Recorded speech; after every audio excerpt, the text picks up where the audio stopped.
निश्चित रूप से एक बहुत बड़ा विषय है हिमाचल प्रदेश के अंदर, क्योंकि जिस तरह से शहरीकरण प्रदेश का हो रहा है और कंज्यूमर कल्चर्स जो है वो पैदा हुई है, तो लोग बाहर से आते हैं।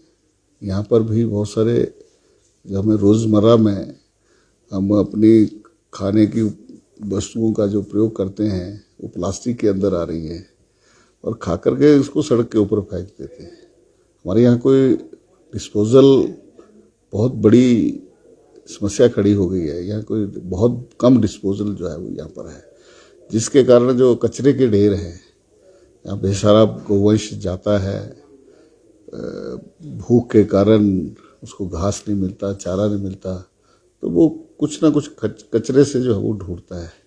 अगर हम देखें वाइल्ड एनिमल्स भी और साथ में जो बेसारा गौवंश है, आए दिन जो है वो हम कचरे के ढेरों पर देखते हैं और उसके कारण हमने देखा कि बहुत दुखद मौतें जो है वो इन पशुओं की होती है। पिछले दिनों हांडाकुंडी हमारी गौ सेंचुरी है, 2-3 बैल इकट्ठे उनकी जो है वो मृत्यु हुई। जब उसका पोस्टमार्टम किया गया तो उसमें देखा गया पोस्टमार्टम में बहुत सारा प्लास्टिक के बैग, बीच में शेविंग रेजर्स के साथ साथ जो है वो छड़े बीच में जो है वो देखी गई, जिसके कारण उनकी मृत्यु होती है। जब पशु घूमता रहता है तो वो थोड़ा ठीक रहता है, लेकिन जब वो गौशाला में, गौ सेंचुरी में आता है तो उसकी मौत होती है। तो ये आने वाले समय में जहाँ पर्यावरण के लिए एक बहुत बड़ी समस्या बनी है, और मैं ये समझता हूँ कि इस समस्या के लिए जो वो जहाँ हिमाचल प्रदेश की सरकार जहाँ सजग भी है, 1995 में लेजिस्लेशन जो था वो सरकार ने जो है वो लेकर के आए थे, और जब 1900 जो है वो 2000 अक्टूबर 2009 में प्रदेश के अंदर भारतीय जनता पार्टी की सरकार थी, धूमल जी मुख्यमंत्री थे, तो उसमें भी प्लास्टिक के ऊपर जो है वो कंप्लीट बैन प्रदेश के अंदर लगा था और उसके काफ़ी सकारात्मक परिणाम भी आए थे। और इसी तरह से नॉन बायो डिग्रेडेबल्स जो थर्माकोल्स, कटलरीज वगैरह हैं, माननीय प्रदेश के वर्तमान मुख्यमंत्री जी ने भी इसके ऊपर जो है वो प्रतिबंध पिछले दिनों जो है वो कप प्लेट्स, चमचों के ऊपर जो है वो लगाया। लेकिन मैं ये समझता हूँ कि सख्ती के साथ जो है वो इसको निपटने की ज़रूरत है। जहाँ विभाग अधिक काम भी जो है वो कर रहा है, लेकिन जहाँ इस के विरोध में भी कुछ लोग जो थे वो कोर्ट में गए हैं, जिसके कारण मैं ये समझता हूँ कि इफेक्टिवली प्रभावी ढंग से जो है वो ये प्रदेश के अंदर जो है वो लागू नहीं हो पा रहा है। आज सरकार ने अलग अलग योजनाएं भी बनाई हैं कि कोई प्लास्टिक इकट्ठा करके देता है तो उसको बाई बैक करेंगे, और बाई बैक करके जो है हिमाचल प्रदेश के अंदर जहां इसको रोड्स कंस्ट्रक्शंस में जो है वो तारकोल के साथ जो है उसको मिला करके हम उसको यूज़ करेंगे। और इसके माध्यम से हमने 175 किलोमीटर जहाँ सड़कें भी बनाई हैं, लेकिन फिर भी अगर हम देखते हैं कि जहाँ 1 लाख किलो प्लास्टिक जो है, किलोग्राम प्लास्टिक कचरे को जो है वो पिछले दिनों जो है वो खरीदा गया और उसमें 76,57,595 रुपये की हमने जो है वो पेमेंट भी की।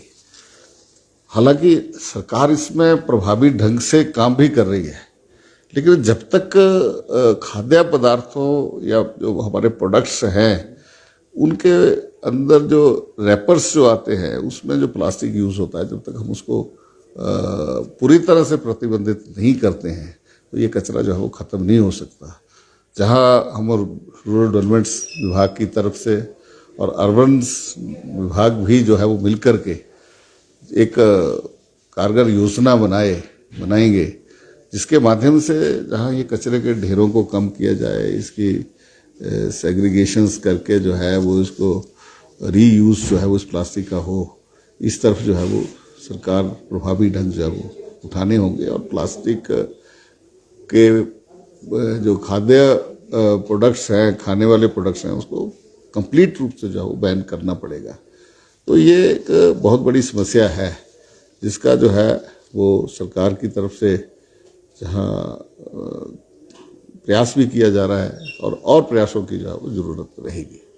2000 हमारी 17 की जो पशु गणना है उसके अनुसार हमारे पास करीब 36,311 ऐसा गौवंश है जो सड़क पर बेसहारा है।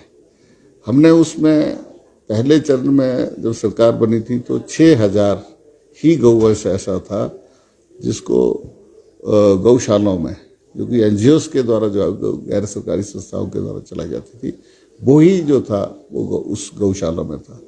हमने गौ सेवा आयोग बनाया, हमने जो है बड़ी गौ सेंचुरीज और बड़ी गौशालाएं और गौशालाओं का विस्तारीकरण करके जो है वो हमने इस संख्या को अब बढ़ाया है।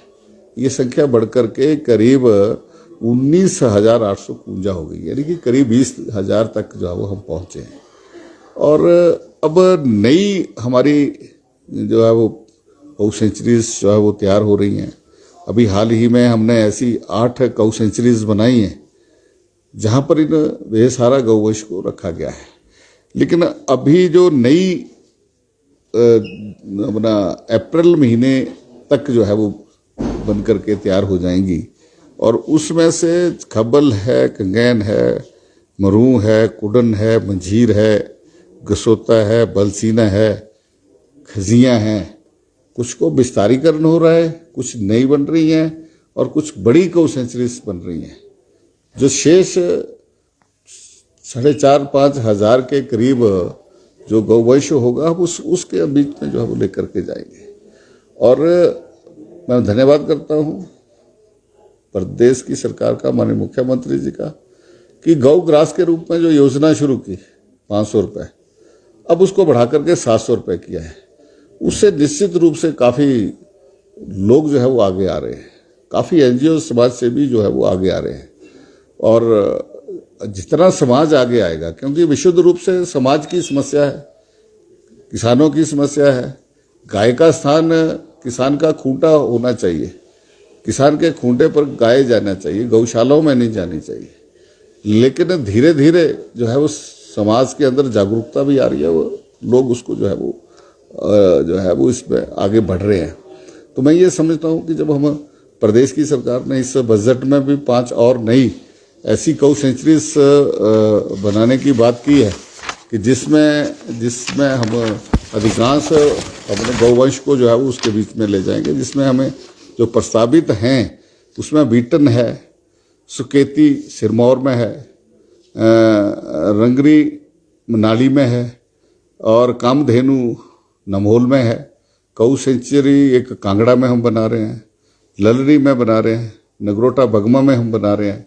अगले 3 महीने में जो है वो ये भी बन करके तैयार हो जाएगी। यानी कि हम चरणबद्ध तरीके से आगे बढ़ रहे हैं। और इसमें हमने अब तक अगर हम देखें तो इसमें जो खर्च जो है वो अब तक जो है वो हमने जो किया है वो करीब 31 करोड़ रुपए के करीब जो है वो हमने इसमें अब तक 31 करोड़ 16,33,317 रुपये जो है वो हमने, जहाँ बड़ी गौ सेंचुरीज बनाने में, बड़ी गौशालाएं बनाने में और गौ सदनों के विस्तारीकरण में, कि जो एनजीओ चला रही हैं, अगर वहाँ शेड नहीं है तो हम उस शेड बनाने के लिए भी 5 से 10 लाख रुपए देते हैं, तूड़ी के शेड के लिए 10 लाख रुपए देते हैं। तो ये पैसा जो है वो हमने दिया है। और करीब जो गौ ग्रास के रूप में जो खर्च हुआ है उसमें 12 करोड़ 42 लाख 6,500 रुपये जो है तो अब तक जो है वो हमने इसमें जो है वो खर्च किया है। अब ये हमारे पास जो समस्या जो सबसे बड़ी आती है कि इसके रख रखाव के लिए, कि क्या गाय को समय के ऊपर जो है वो गौ ग्रास मिल रहा है कि नहीं मिल रहा है। हमको सिर्फ चिंता इसकी करनी है। फर्स्ट फेज में तो गाय को गौशाला तक, गौ सेंचुरी तक ले जाना है। दूसरा चरण है कि उसको हमको स्ट्रेंथन करना है, कि सिस्टम को मजबूत करना है। हालांकि हमने बड़ा पारदर्शी सिस्टम बनाया है।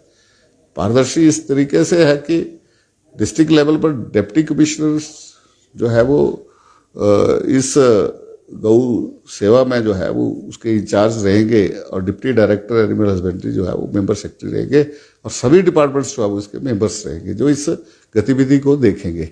और इसी तरह से निचले स्तर के ऊपर एसडीएम और एसडीएम के साथ साथ हमारे सीनियर वेटरनरी ऑफिसर्स या तहसीलदार और एक पूरी हमारी 2 एनजीओस में से मेंबर रहेंगे और पूरे डिपार्टमेंट जो है वो उसके सदस्य रहेंगे। इसके माध्यम से जो है वो हमारा ये संचालन जो है वो रहेगा।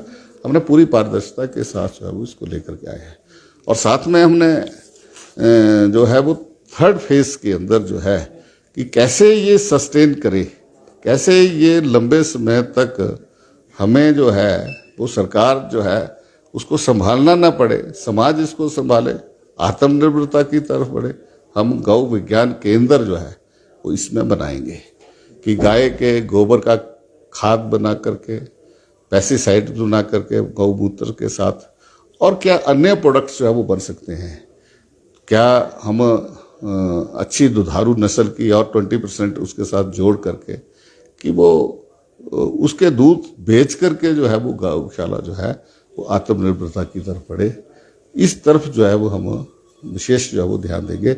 लेकिन फर्स्ट चरण में हम नई गौ सेंचुरीज बना करके और गौशाला को तक जो पहुंचा करके हमको करना है। The Dream Fulfilling Boarding School, Durga Public School, Solan. The school has the rare distinction of nurturing kids to national and international level in sports. Our career-oriented education produces doctors, engineers, armed officers, and students studying abroad. The high-quality food, hostel facilities,